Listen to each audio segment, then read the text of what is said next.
I'm Lippy. And I'm Grumpy. Together, we're Lippy and Grumpy do podcasting. In this episode, some stuff from last week, a grumpy rant, working from home, and conspiracy theories.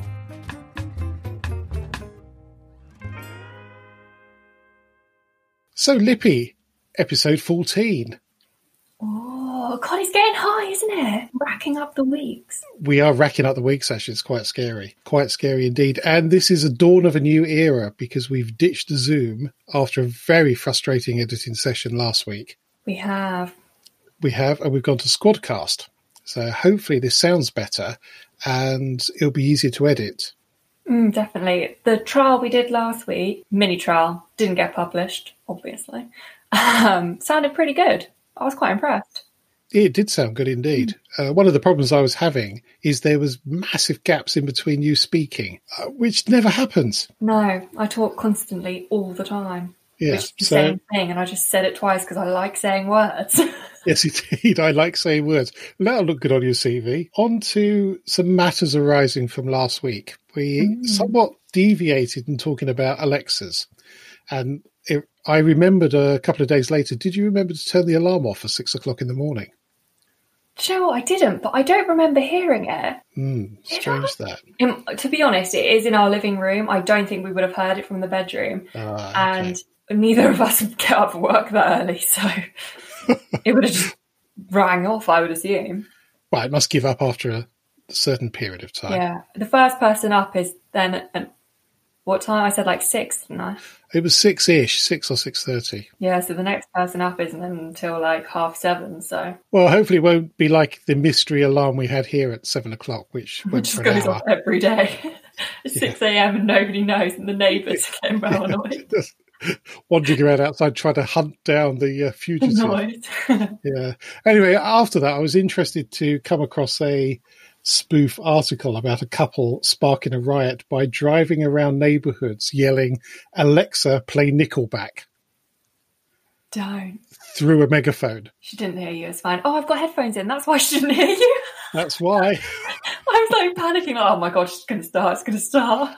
No, definitely not. It might start here, but not at your end. And following on from the quite frankly ridiculous Lippy top tip about wrapping sellotape around a fork to make a spoon, Orange Marshall 1 got in touch to say he has had this problem whilst marshalling. You would normally have sellotape marshalling, wouldn't you? Yeah, but he didn't use sellotape. He used tin foil, which is a much better idea. Why? It's less... Tin foil could fall off into the food a lot easier. Well, not if you mash it properly. And he's making a cup of coffee at this stage. Oh, okay, so he just needs to give it a swirl. Also, that's going to make your food taste very tinny. And, of course, sellotape's going to make it taste gluey. Doesn't really taste of anything, sellotape. Anyway, I thought that was a much better idea. Obviously not as good as a spline, which we discovered last week. But when you don't have a spoon, what else are you going to do? Well, if you let me know when you've ever been in a situation where you've not had the correct cutlery. Davros, as ever, got in touch.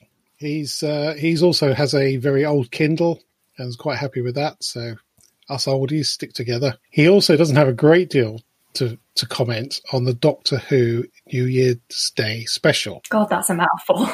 It is a bit of a mouthful. I don't think he's a fan of the current writer. Let's just leave it at that. I was quite pleased with the introduction of Jethro Tull to the Davros Christmas playlist. You have no idea who Jethro Tull are. No, I'm looking at you like, I assume it's a band, but I wouldn't actually know who they were.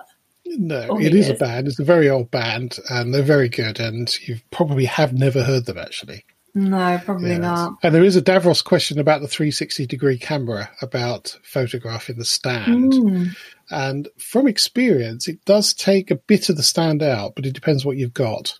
So I've got one of these gorilla things with bendy legs in all sorts of different places. Whereas if it was on a tripod that really stuck out, it probably would catch it still.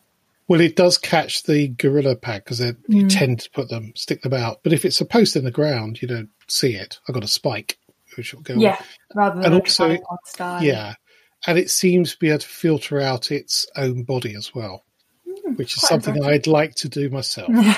Or just slim down a bit. Well, just not be there. But, maybe having a bulbous lump at front and back would do that. But yes. So I have a bit of a rant, I'm afraid. It's the phrase, "these are trying times." Oh, it's gone on too far. It's a bit like saying Happy New Year in the third week of January. Everybody's over it. Yeah, and if you haven't seen them by now, they're not important enough to say Happy New Year to. Well, probably not, no. But it's the same thing. We all know it's trying times. It's really trying and it's really annoying. And just reminding us of that, I think, probably ought to be a capital offence. Yeah, I agree. The other one is unprecedented. Yes, there is an exception. What's the exception? The exception would be if it was describing the size of my lottery win. Then that's okay. That's all right to use unprecedented. In any other circumstance, I think it's in the same category as we just don't want to hear it anymore. Someone said it on the radio today, and they weren't even talking about coronavirus, and she used it, and I was like, no, don't. Skip. She just brought it up, and they were talking about music, and she just decided to bring up coronavirus. Like, stop. Yeah, no, let's try and... Yeah, we know too much. Nobody needs to know anymore. Definitely not. So I spent a very pleasant day on Saturday fiddling with some old bits and pieces that I'd bought from an auto jumble just before we had the lockdown 2 now, including a very unusual Sun gas analyzer that would have been used in garages in the 70s. I don't even know so what it would have analysed the exhaust gas and speed of the engine, and you'd be able to use it for tuning a car. So it was so old, in fact, I took it apart and there was valves inside. It was a mixture of valves and transistors. Yeah, so it was, so I took the gubbins out and the heavy bits and managed to clean up the Bakelite dials and had a lovely time doing that. So, yeah. So renovating. Bit of renovating. Obviously, it will never work as a gas analyzer again, but I'm hoping to turn it into some sort of lamp. And I've come up with a method for putting some nice warm white LEDs in the dials just to give it a little bit of glow. So I think that'll be quite nice. So we'll see how that works out. Interesting. But, yes, first of many, and I've been eyeing up some eye-wateringly expensive MIG welders as well. So yes, just quite how to smuggle that in the house without it being noticed. I mean, actually, that probably isn't that hard. Well, add it to the pile of everything else. Yeah, but it will be when my new workshop area at the end of the garage is complete. It'll be this big orange Dalek thing. So, yes, I need to work on that. Any news from the sewing room? Not from the sewing room, but from the weight loss room. Oh, tell. Craziness. So we're doing the competition with the friends, obviously, because we're both very competitive people, and it makes it a lot easier to actually lose weight if you could end up being a loser because you don't lose weight. Makes sense. Anyway, so we did our first weigh-in on Sunday, and we did there was a slight accusation of cheating because on the first day we weighed in at like 2:00. We'd had like some food throughout the day and then weighed in. Whereas on Sunday, obviously, we got up and weighed straight away because that's what is the easiest thing to do. And it's when you're the lightest. So it makes you feel a bit better about yourself on the scales. So between us, because you're doing it in groups, we lost 13 pounds. That's a hell of an achievement. Well done. That's crazy, isn't it? In 1 week. But we said it's probably a lot of the like Christmas food, alcohol, takeaways that we've had over the last kind of 3 weeks. That's what's come off, because now I'm kind of back to the weight that I was before Christmas. So this week happening is going to be the week to see if we can actually lose that much weight in a week. I would have thought, thinking about it, and I've probably thought about this a little bit too much, to be honest. The sweet spot for weighing is after your early morning poop. Yeah. And before breakfast. Yeah, that's exactly what we did. So it wasn't straight up on Sunday. No, it wasn't straight. Well, I am an up and go kind of person. Not that anyone needed to know that. But no. So it was pretty much straight away as soon as I got up. Sometimes in the middle of the night, you know. Way too much information. And we'll definitely be getting age restriction on YouTube this week. Oh, damn. That should be a task. Every week, see if we can get an age restriction without swearing or being too crude. Well, what was really odd, on the New Year's Day episode, which I made a slight mistake in uploading only the introduction, that was age restricted, but the full one wasn't, which is very bizarre. And the description was identical, so the words that go with it was exactly the same. So that doesn't make any sense. Strange. Yeah, it is a bit odd. It's probably a computer that works it out, though, and adds the restrictions. Well, possibly. It's probably just a computer mistake.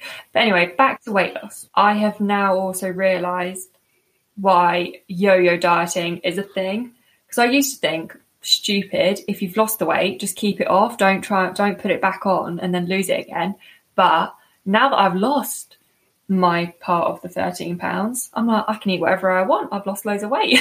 Yeah, that is so a I problem. fully get it now. Yeah, it is very, very difficult. Very It difficult. does, and everyone says, like, it needs to be a lifestyle change, not a diet. And now I understand that a bit better too, because I feel like as soon as I've lost the weight, I'm going to be like, I can eat whatever I want now, and I'm just going to put it all back on again. Because I am being quite strict. Like, I eat about 1,000 calories a day at the moment, which isn't much. It's not a great deal. We've done the Michael Mosley 800 diet, which was quite tough. That said, the recipes that come in the book were quite good, so they were quite filling. Yeah, the food I'm eating is amazing, but like it's not a lot. Like I do go to bed hungry and wake up hungry. Yeah, that's not brilliant, to be honest. You shouldn't really be doing that. There was something in the paper today I saw. It was 2 plates of very similar food. So it was chicken cooked in a sauce with some rice and what looked like roasted vegetables, so peppers and that sort of thing. One plate had less chicken and smaller portion of rice and much more in the way of vegetables on it. And they reckon that was something like 300 calories less. But it's not always about calories, that's the thing. No, it's about fat. And like the thing I'm using tracks all of what I should be having, like the amount of protein I should be having a day, the amount of saturates and stuff, and like all of that side of it as well. So that I'm eating like 1,000 calories of bread. I'm like eating like 1,000 calories of like well-proportioned food with nutrients in it. I bought just before Christmas some Huel, which really for quick lunches. So it's a much better pot noodle in respect because it's dried. You add some hot boiling water to it, leave it 5 minutes, and then tuck away. And it's very tasty, and it's all plant-based, which is bit of a trend and something we'll be covering next week. And and it's good, and it lasts all afternoon as well, which is good. That's good. Quick, hot, tasty, and easy, which are words that I like in many things, including food. So, working from home. I love it. I have done it for the best part, on and off, not all the time, for 20 odd years when you girls were both very young. And it worked for what we were doing at the time. And it meant I could take you to school and work a little bit in the evening, and everything was fine and dandy. But that's easy for me because I've got a room I can go to, sat here with 3 screens in front of me. I've got all the comforts of the office without the noise, quite frankly. Yeah. So, and I really, in this period that we've had, I appreciate that space more than ever because I know some of the people I work with are balancing laptops on laps, literally. Coffee tables. And they're dealing with children and all that sort of stuff. So it's you can show yourself away. Yeah, quite. And your children at the age where they'll just bring you cups of tea instead. I hadn't noticed that. Not the one child that's still here, anyway. No. And but even when you were younger, you appreciated the work stopped at a certain time. But during those times, unless the house was burning down, then it was just check I'm not doing something really odd or snoozing, really. Yeah. I think that is the only downside.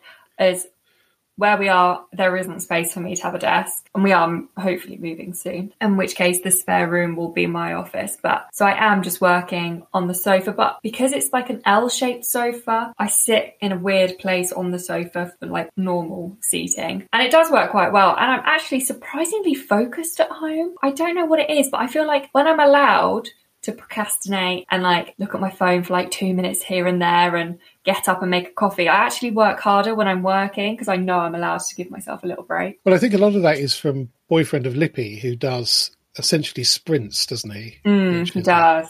A term we would use with agile programming. So you're absolutely focused for a fixed period of time. Then you have your cup of coffee and have a little break. Yeah, have a little break. A little walk around. Yeah, there's a book called Deep Work by Carl Newport. There's also a podcast series as well, which is quite interesting. And he looks at the benefits of being able to do that.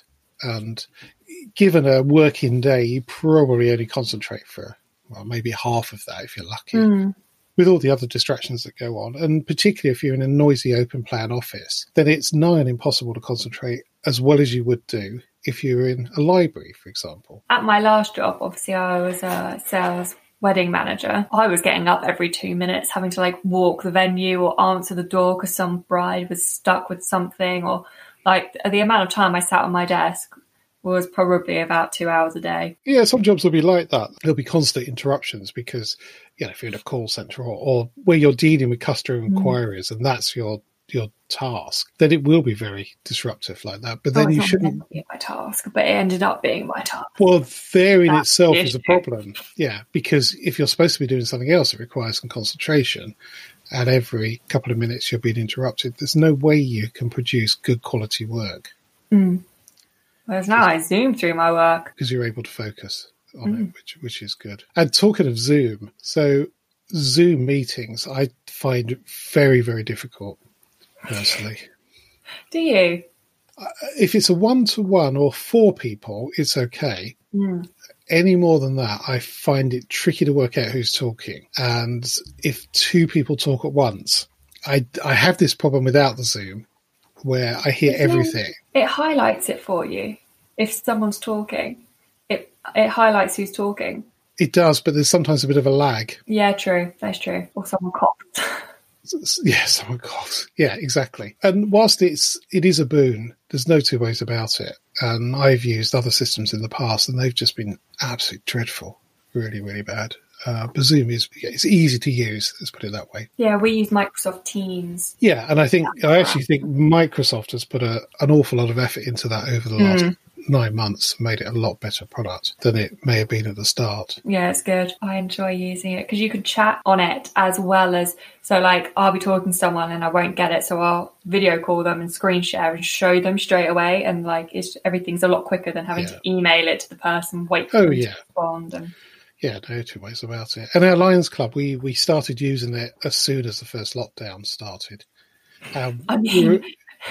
You attempted to start using it. No, the take-up has been phenomenal. I mean, there was a period of 2 or 3 weeks where there was a lot of elderly gentlemen phoning saying, I can't get this to work. I can't see anyone. We got through it to the point where we have a 94-year-old joining the line meetings now. Yeah, that's crazy. Which is brilliant. I mean, that's his daughter's done that. Input. Yes, absolutely. She's facilitated that immensely. But and it's a way of doing things, and they've actually reduced the length of the meetings now, which is a good thing. Yeah, because they used to be very long meetings about not a lot. No, they're always about quite a lot. They have a tendency to circle a bit, which is it's the way of things, really, the way of meetings. But again, we could have 30 people on one of those meetings, and you can only see so many on the screen. So I prefer to see the little boxes rather than the person who's talking's pop up. So that's just personal preference. So my question is, do you think home working will carry on once we're back to normal? My contract states that I do 4 days from home and 1 day in the office. So I'll probably just go back to that because, 1 day of niceties, saying hello to people, walking around, chatting. Don't want to do that at the moment because the worst place to walk around and just randomly chat to people. But yeah, have 1 day of niceties and not doing a lot of work, and then the rest of the week work from home. I think it is important to be able to make, I say physical contact. That's not quite what I meant, but but not through a 2D screen. Just to be able to shoot the breeze in the kitchen, or heaven forbid, go for a pint at lunchtime. Yeah, because on things like Teams, you don't feel like you can just call someone for a chat. You feel like it does always have to be work related in order for you to speak to them, and it does kind of remove that co-worker closeness. I'm still friends with a lot of my old co-workers because obviously we're all in offices and like made that bond and struggled together and all that jazz. But here I barely know any of them, and I've been there a month. I've spoken to them once in person max. Like I don't really know much about them. I just send them work and I'm like, do this, thanks, bye. Well, you've not worked for a large organisation before, and that is fairly typical where you got a problem with your computer, somebody comes out and fixes it, and you've no idea who that is. It's not. But I am in a small team in a large organisation. Yes, you are, but you'll definitely have inputs and outputs, as it were, outside of that team. The company I'm working for is, it's across the globe. I have phone calls with people in Australia on a fairly regular basis, which I'll almost certainly only ever see them through a computer screen. Yeah, I can't imagine I should take a trip to Australia just to see them. Well, that's a possibility, I suppose, but I think it's a luxury that's not going to appear for a very long time. It also makes it harder for me to boast about how amazing I am. Well, you have to do that through demonstrating your amazing work ethic. It's not as fun. It's sitting in a meeting and proving someone wrong. I used to love doing that. Can't do that at all now. Rude if I do it now. And I've only been there a month, so... Yeah, I'd hang on with the smugness just a little bit longer. Maybe. I've already changed one thing, so we're good. The one topic we haven't discussed with working from home is what do you wear? Oh, so I started off as party on the top, chill on the bottom, which for those older people listening... like smart, like either a nice knitted jumper or a shirt on the top and then pyjamas or joggers on the bottom. Dressed for Zoom, I believe the phrase is. Yes. But now, after a few Zoom calls with people, well, Teams calls with people, I just wear pyjamas all the time. Some of them turn up in dressing gowns. So I just wear casual clothing all day. Well, why not? Quite frankly, you're being paid for your brain power and your finger processing and whatever it is that you're doing, not for the way that you dress at home. Well, I think that's just common courtesy for other people that may or may not be in the house. But it's just me. Yeah, I know. I have gone several days where they've been really busy without just in the shower. Just forget. To be honest, not going out does make me just forget to have a shower. Yeah. I just get up, get dressed, work. Go to bed, get up, and then it's been like 3 days, and I'm like, when was the last time? Did I shower the other day? And it takes a while to remember that I haven't showered. Yes, indeed.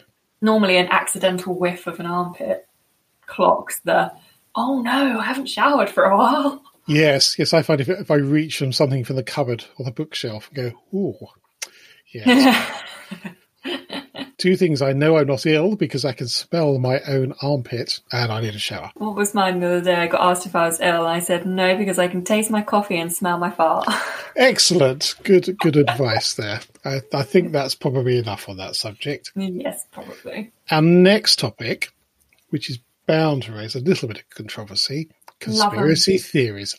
Yeah, absolutely love them. Not that I believe any of them, but I love looking at them being like, how does somebody think this is real? For me, it's the ingenuity in coming up with connecting a series of events. And there's part of you that goes, oh, have they got a point?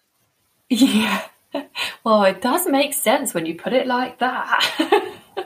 Yeah, so there's been some absolute corkers over the years. It doesn't seem to have a major event go past without some sort of conspiracy coming out, whether it's JFK being shot or the Americans not landing on the moon. Yeah. Talking of which, I watched the end of a program back, whether we landed on the moon or not, and there's some compelling reasons why we didn't. Is that? Yeah, so for example, the photographs taken on the moon, you can't see any stars. And you think, well, I never. Well, that's the point. When NASA have come back and gone, well, yeah, but it was daytime on the moon. You can't see the stars during the day on the Earth. Why would you expect to see them on the moon? Purely because the background is dark rather than blue, and that's because of our atmosphere. But the moonscape is in sun. So why would you expect to see stars? Oh, that is a mind boggle, that one. Well, it is, and that's the problem, is that somebody comes out with this and you go, oh, I've got a point there. And then you don't look at the rest of the facts necessarily. You just see that one and you're like, well, there isn't stars, so actually, you didn't land on the moon. Or there's a footprint underneath the lunar module, which it's just the way it is. It's not actually it looks a bit like a footprint, but you can see the face of Jesus in toast. Yeah. So, and you know it's not. It's just the pattern. It is not a baby Jesus. It's not a baby Jesus. Anyway, back to this program, which I only caught the last bit of it, and they were talking about the Russians. And the Russians are dodgy people. Well, we're not going to say that because we don't want them banging on the door. But the Russian government back in the 60s was very strict, let's put it that way. And there's been instances instances where they've had a picture of scientists working on their moon projects, and one of them has disgraced themselves in one way or another, maybe socially, maybe by doing a poor job at work, and they've actually physically removed them from the photographs. They've reprinted the photographs, and somehow, and I don't know how they did it back in the 60s, but just took them out. So they're just no longer there. Which is scary beyond belief. Right. Yeah. They're making you invisible.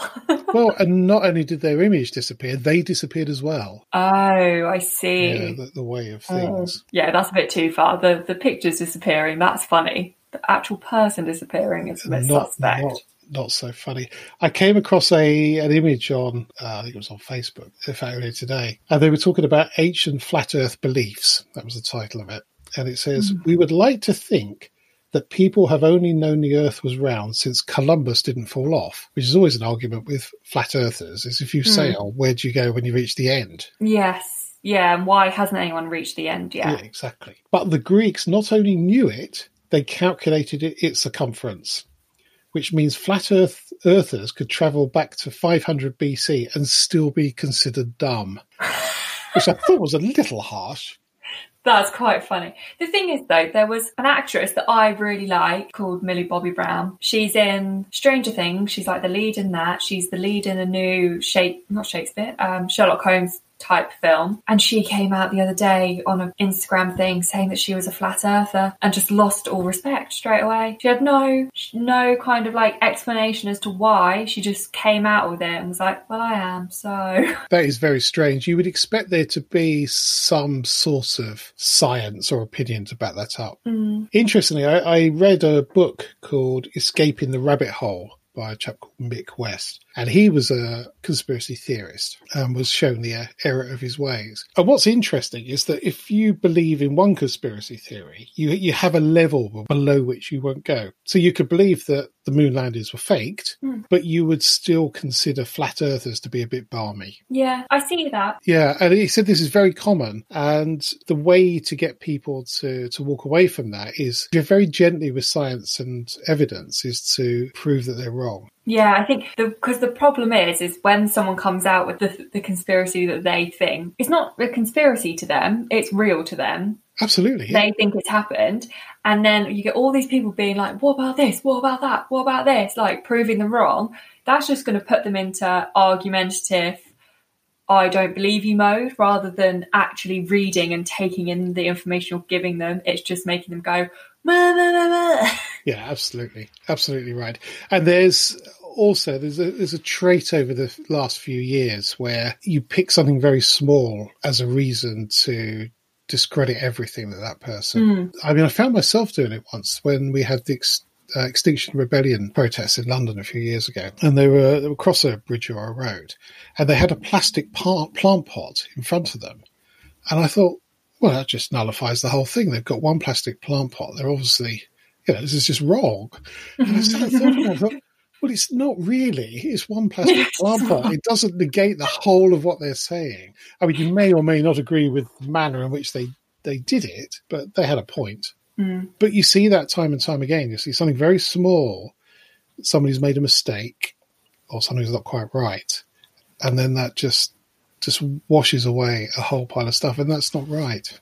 No. Really, it's not right. And it's strange, I think, when people go kind of like nitty-gritty into things, like they land on the moon, but we need to make sure they definitely landed on the moon. Like NASA sending up a rocket, a picture of it, someone stamping in a flag and coming back and saying it isn't enough for them to believe it happened. Like they need to research into this. Like the amount of people it would have taken to send a rocket up. I'm sure like someone would have spilled the beans by now if it was all fake. Well, it's 1969, so it's over 50 years ago. And they would have had to keep that quiet. There would have been thousands of people involved in that. Yeah. And not only the fact that not just NASA, but there'd been a whole production company involved in staging it. Yeah, and also there would have been people that would have surely come out that worked for NASA, weren't involved in it, but they were like, well, we were on site. There wasn't a rocket that day. What are you talking? Like, there would have been people just around when it happened that would have been like, well, no, it didn't happen then. If it's like they're saying this happened, it definitely didn't. I was there on the day and it didn't happen. surely people that lived nearby would have like heard the exhaust and all of that. And well, you would have seen the rocket would have gone up. There's no two ways about that. But it could have only gone into orbit and then dropped back down again with the astronauts in it, or some other connection. There was a very funny program produced by Channel 4 about 15 years ago where I can't remember the name of it. I'll look it up and stick it on the webpage. Basically, the premise was these guys were going up in a space shuttle and they were going into orbit for, I think it was a week, and they would do various experiments while they were up there, and then they would come back down again. And the whole thing was a hoax. And they shipped them what they thought across to Russia to go to launch from Russia, but actually turned out to be somewhere in Norfolk. And they drove them past this hangar with the front of a space shuttle hanging out. They then loaded them up. They then managed to spoof the whole takeoff, so it felt like they were taking off. And then they had this thing in this, a bit like they do for race car simulation. So it was in this rig where the thing would move around. But the piece de resistance is they got this, this is a few years ago, this gigantic screen, which they projected the Earth on, so you could see the curvature of the Earth. So it was as if they were in orbit. And they actually got them up into the cockpit of the space shuttle, and they showed them this. So it was hook, line and sinker. And they had a couple of actors there who would then, if they worked out there was anything going on that might lead them to rumble it, they steered them away from it. Yeah, it was absolutely so funny. I need to watch that. Yeah, it was Johnny Vaughan, I think, compared it. And it was brilliant. So it was done a little bit like Big Brother. So it was on every night. So every night you'd see what they'd been getting up to.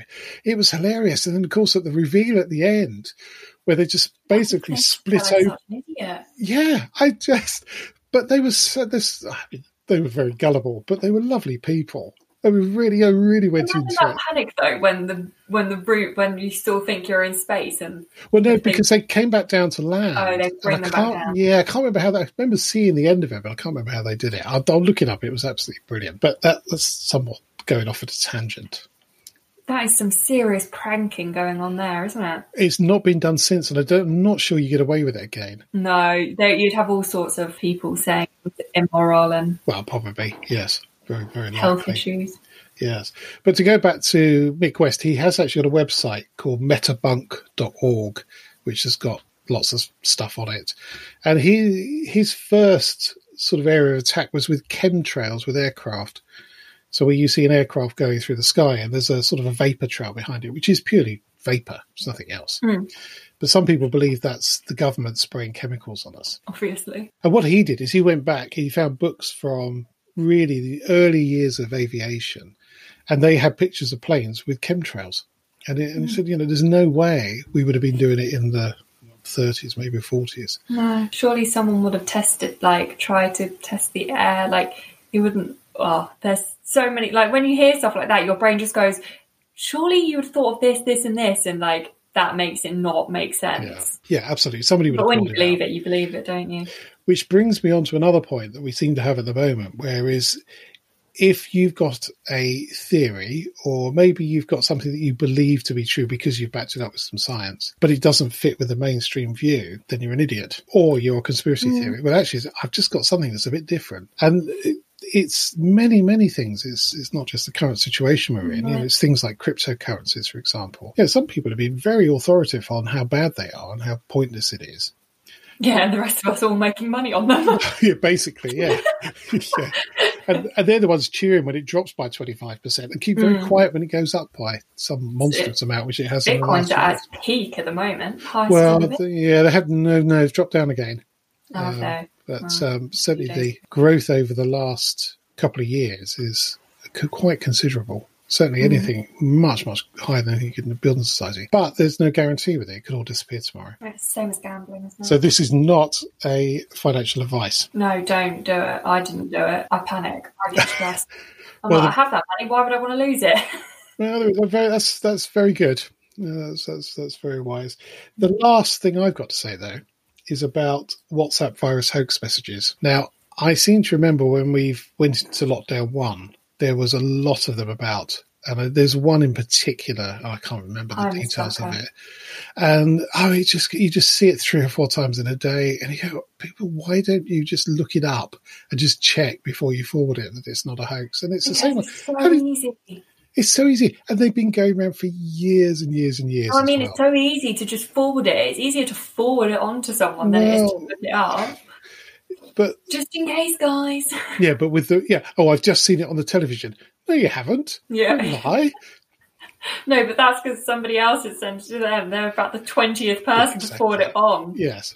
So 20 people ago, they thought they saw it on the television. Well, they thought they did, but they probably got it from 2017 where somebody didn't see it on the television. Or the Daily Mail posted it. So my top tip for this is if you get something like that, please just check it out before you forward it, because 9 times out of 10, if it's a WhatsApp thing, it's a hoax. Yeah. Absolute hoax. Usually. There's a lot of PayPal ones around at the moment as well. I got a text. They don't even have my number on the system. And they text me to tell me that my account was going to be closed and I need to go through the link to make sure my account stayed open. Yeah, you see, that's not a hoax. That's a phishing attack. So what they're hoping, if you do have a PayPal account, you click on the link, you go to a page that looks just like the PayPal login page, you put your user ID and password in, and then they've got it, and that's it. So that's very different. That is really different. So anything with a link in it. If you're unsure, you need to come off the text and either I've got the app for PayPal, but then search it on your own site separately. Don't click through the link. Go onto Google, type your login in that way, because that way you've got that security of that you've double checked that it isn't a hoax. Yeah. But also you haven't clicked on the link and then given them all your details to then log into your PayPal. Absolutely right. Although unfortunately I had a call from one of Lions members this morning saying they'd fallen for some sort of link clicking thing. No.